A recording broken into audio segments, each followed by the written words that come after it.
অন্নপূর্ণা প্রকল্পের status check করবেন কিভাবে মোবাইল থেকে মাত্র 2 মিনিটে, চলুন দেখে নিন। অন্নপূর্ণা প্রকল্পের যে অফিসিয়াল ওয়েবসাইটটি রয়েছে সেটি প্রথমে নিজের ফোনে ওপেন করে নেবে। ওপেন করার পর এখানে এক্সেস সিটিজেন পোর্টাল নামে প্রথমে অপশানটি পাবে, এই অপশানটিতে ক্লিক করবে। এটিতে ক্লিক করার পর তারপর এখানে লোকেশন সিলেক্ট করতে বলা হয়েছে, তো প্রথমে এখানে নিজের ডিস্ট্রিক্টের নাম সিলেক্ট করে নেবে। ডিস্ট্রিক্টের নাম সিলেক্ট করা হয়ে গেলে এরপরে মোবাইল নাম্বারের বক্সে নিজের রেজিস্টার মোবাইল নাম্বারটি বসিয়ে দিবে। তারপর এখানে ক্যাপচার কোড দেওয়া রয়েছে, ক্যাপচার কোডটি দেখে দেখে ফিল করে নেবে। ক্যাপচার কোড ফিল করা হয়ে গেলে তারপর রিকোয়েস্ট ওটিপিতে ক্লিক করবে। এরপর রেজিস্টার নাম্বারে আসা ওটিপিটি বসিয়ে দিয়ে ভেরিফাই অ্যান্ড কন্টিনিউয়ে ক্লিক করলে তোমার সামনে তোমার অ্যাপ্লিকেশনটি খুলে যাবে, যেখানে তোমার অ্যাপ্লিকেশন আইডি এবং হেড অফ ফ্যামিলির নাম শো করবে। এরপর এই যে ডাউনলোড ফর্মের অপশন রয়েছে এটিতে ক্লিক করে ফর্মটি প্রথমে নিজের ফোনে ডাউনলোড করে নেবে। ডাউনলোড করা হয়ে গেলে ফর্মটি ওপেন করবে। ওপেন করলে এখানে দেখবে লেখা রয়েছে অ্যাপ্লিকেশন স্ট্যাটাস।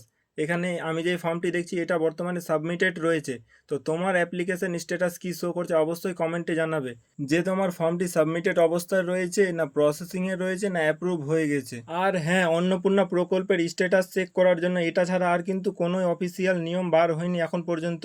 পরে যদি বার হয় সে নিয়ে তোমাদের সাথে অবশ্যই আলোচনা করব।